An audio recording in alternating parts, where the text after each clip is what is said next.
তো এখন বলি খাবারের বিষয়টা যে গরুকে আমি কি কি দানাদার খাবার খাওয়াই। আসসালামু আলাইকুম রহমতুল্লাহ। প্রিয় খামারি ভাইয়েরা, আশা করি সকলে ভালো আছেন। আপনারা অনেকেই জানতে চেয়েছেন যে আমি গরু হাট থেকে কেনার পর থেকে বিক্রি হওয়া পর্যন্ত কি কি ঔষধ, কি কি খাবার এবং কি কি গরুর পরিচর্যা করে থাকি। তো এই বিষয়টা আপনারা জানতে চেয়েছেন, তো এই বিষয়টা আজকে আপনাদের সাথে শেয়ার করব। মূলত গরু হাট থেকে আনার পর আমি বাড়িতে একটা আলাদা শেড আছে আমার, তো এই শেডে আলাদা করে রাখি।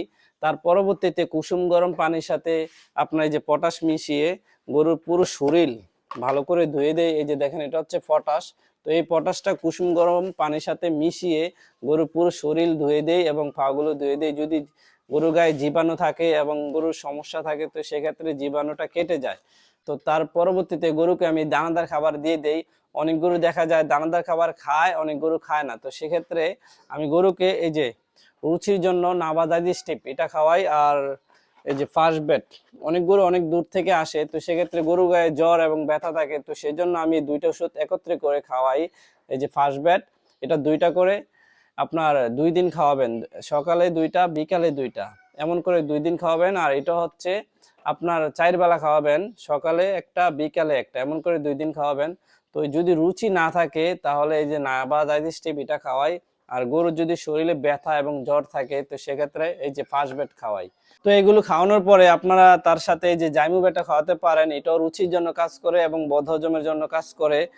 তো তার পরবর্তীতে কি করি আমি, যদি গরুর ঠিকমতো রুচি থাকে, গরু সুস্থ থাকে, গরু খাবার দাবার ঠিকমতো খায়, তো সেক্ষেত্রে আপনার 4 থেকে 5 দিন পর এই যে কৃমির ট্যাবলেট খাওয়াই দেই।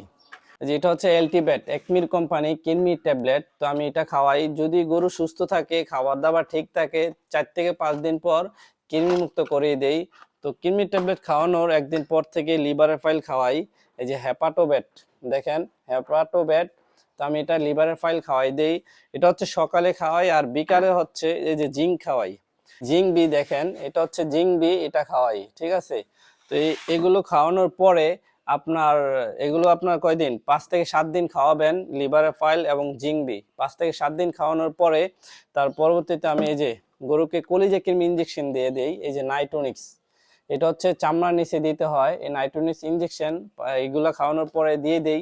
তো এই নাইট্রোনিক্স ইঞ্জেকশন দেওয়ার পর যেটা করি আমি, এই 5 থেকে 7 দিন পর তার পরবর্তীতে আবার এই যে দেখেন অ্যামোনিবেট প্লাস আর এই যে ক্যাটাফক্স, এই দুইটা ইঞ্জেকশন দিয়ে দেই, যেটা আপনার গরু মোটা তাজা করতেও সাহায্য করে। এবং গরুর যদি আপনার দেখা গেছে অনেক গরু অর্ধেক খায় অর্ধেক রেখে দেয়, গরুর যদি রুচির সমস্যা থাকে, সেক্ষেত্রে এই দুটো ইঞ্জেকশন খুবই ভালো কার্যকরী, ঠিক আছে, ভালো কাজ করে। তো সেক্ষেত্রে দুইটা ইঞ্জেকশন করে দিই আমি। তো ইঞ্জেকশনটা মূলত আমি ব্যবহার করি 2 থেকে 3 বার, 5 থেকে 7 দিন পর পর 2 থেকে 3 বার আমি ইঞ্জেকশনটা ব্যবহার করি। তো এখন বলি খাবারের বিষয়টা, যে গরুকে আমি কি কি দানাদার খাবার খাওয়াই। আপনারা অনেকেই জানেন যে গরুকে আমি মিক্সকার দানাদার খাবার খাওয়াই, যেটা হচ্ছে ধান, গম, ভুট্টা এগুলো একসাথে মিক্স করে ভাঙিয়ে আমি গরুকে খাওয়াই। এগুলোর সাথে আছে আপনার এই যে super growth cattle feed feed হিসাবে এটা গরুকে খাওয়াই। তার পরবর্তীতে সরিষার খৈর, তার সাথে আছে আপনার রাব, অনেকে বলে চিটাগুড়, তারপরে আছে ধানের কুড়া, এগুলো আমি একসাথে করে এই খড় দিয়ে মাইখা গরুকে খাওয়াই। তো এগুলোর সাথে আমি আমার গরুকে কাঁচা ঘাসও খাওয়াই। আর দানাদার খাবারটা মূলত আমি 2 বেলা খাওয়াই, এক হচ্ছে 8টা থেকে 9টার ভিতরে, আর দ্বিতীয়ত হচ্ছে 2টা থেকে 3টার ভিতরে। দুইটা মূলত আমি গরুকে দানাদার খাবারটা খাওয়াই। আর যে আপনার সকালে ভোরে আর কি এই খড় দিয়ে দেই, তারপরে আবার দুপুরেও একটু খড় দেই, তারপরে বিকেলে হচ্ছে আমি আমার গরুকে ঘাস দিয়ে দেই। মূলত এই হচ্ছে আমার গরুর পরিচর্যা। তো আলহামদুলিল্লাহ এই পরিচর্যার মাধ্যমে আমি গরু 2 থেকে 3 মাসের ভিতরে মোটা তাজা করে থাকি। তো সকলে ভালো থাকবেন, সুস্থ থাকবেন। আসসালামু আলাইকুম।